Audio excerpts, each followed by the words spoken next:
Megastar Chiranjeevi గారి star power ఎంత భారీదో మీకు తెలుసా? ఆయన సినిమా 100 డేస్ ఫంక్షన్‌లో చూసినటువంటి ఒక రియల్ సీన్‌ని లెజెండరీ డైరెక్టర్ మణిరత్నం గారు తన మూవీలో ఒక సీన్‌గా మార్చారంటే నమ్మగలరా?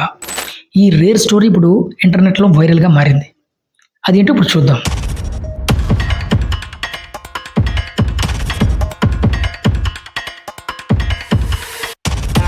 తెలుగు సినిమా చరిత్రలో అత్యధిక శతదినోత్సవాలు జరుపుకున్నటువంటి హీరో అంటే అది ఖచ్చితంగా మన మెగాస్టార్ మాత్రమే. విజేత నుంచి ప్రారంభమైనటువంటి ఈ విజయ యాత్రలో ఆయన ఎన్నో మూవీస్‌కి అనేక పట్టణాలు, నగరాల్లో ఘనంగా 100 డేస్ వేడుకలు కూడా నిర్వహించారు. ప్రత్యేకంగా ఒక మూవీ శతదినోత్సవం అయితే ఇండస్ట్రీలోనే ఒక రేర్ రికార్డ్ కూడా ఉంది. ఒకే రోజు హెలికాప్టర్‌లో హైదరాబాద్, తిరుపతి, విజయవాడ, ఏలూరు నగరాల్లో వేడుకలు నిర్వహించడం ఇప్పటికీ ఎవరికీ కూడా సాధ్యం కాలేదు. ఆ కాలంలో వేలాదిగా అభిమానులు తరలివచ్చి ఆ వేడుకలను మహోత్సవాల్లా మార్చేవారు. అలాంటి ఓ చిరంజీవి సినిమా వేడుకలో జరిగినటువంటి ఒక సంఘటన ఇప్పుడు మళ్ళీ వైరల్ అవుతుంది.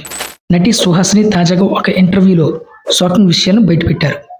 80స్‌లో మెగాస్టార్‌తో కలిసి నటించినటువంటి ఒక హిట్ సినిమా 100 డేస్ ఫంక్షన్ తిరుపతిలో జరిగినప్పుడు మెగాస్టార్ కోసం మొత్తం నగరం అక్కడికే వచ్చేసినట్లు అభిమానుల సముద్రం కనిపించిందని ఆమె గుర్తు చేసుకున్నారు. వారందరికీ అభివాదం చేయడానికి మెగాస్టార్ టెర్రస్ పైకి ఎక్కారు. వెళ్తూ "నువ్వు నా సహనటివి, చూసేందుకు రమ్మని నన్ను కూడా తీసుకువెళ్లారు. పైనుంచి చూస్తే ఎటు చూసినా జనమే. చిరు గారు చెయ్యి ఊపగానే పిల్ల జిల్లా ముసలి ముతక అందరూ డ్యాన్స్ చేస్తున్నారు. నేను షాక్ అయ్యాను. మెగాస్టార్ వారందరికీ అభివాదం చేయడంతో అది చూసి నేను ఇది కదా స్టార్ పవర్ అనిపించింది. ఆ సన్నివేశం, ఆ ఫ్యానిజం నా మనసులో ఉండిపోయింది. దీన్ని ఎలాగైనా సరే ఓ మూవీలో సన్నివేశంగా మలచాలని భావించాను."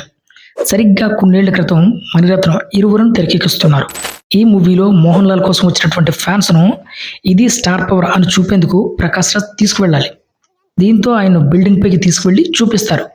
ప్రకాష్ రాజ్ ఎంతో పేరొచ్చినటువంటి ఆ సినిమాటిక్ ఎక్స్పీరియన్స్‌కి నేను చూసినటువంటి మెగాస్టార్ ఫ్యానిజం సన్నివేశమే స్ఫూర్తి అని చెప్పుకొచ్చారు. ఎందుకంటే ఇరువురం స్క్రిప్ట్ రాస్తున్నప్పుడు మోహన్ లాల్ గారికి సీక్వెన్స్ గురించి చర్చ జరుగుతున్నప్పుడు నేను మెగాస్టార్ గారి స్టార్డమ్ గురించి చెప్పాను. దాని ఆధారంగా మణిరత్నం గారు ఆ సీన్ని రాశారు. ఎస్, మెగాస్టార్ గారి వల్లే ఆ సీను అంత అద్భుతంగా వచ్చింది. ఇప్పుడు ఈ విషయం బయటకు రావడంతో మెగా ఫ్యాన్స్ గర్వంగా ఫీల్ అవుతున్నారు. ఇది సార్ మీ రేంజ్ అంటూ మెగాస్టార్ ఫ్యాన్స్ కాలర్ ఎగరేస్తున్నారు. సో ఇది ఫ్రెండ్స్ ఈరోజు అప్డేట్. మరొక అప్డేట్తో మళ్ళీ మీ ముందుకు వస్తాను. అంతవరకు బాయ్.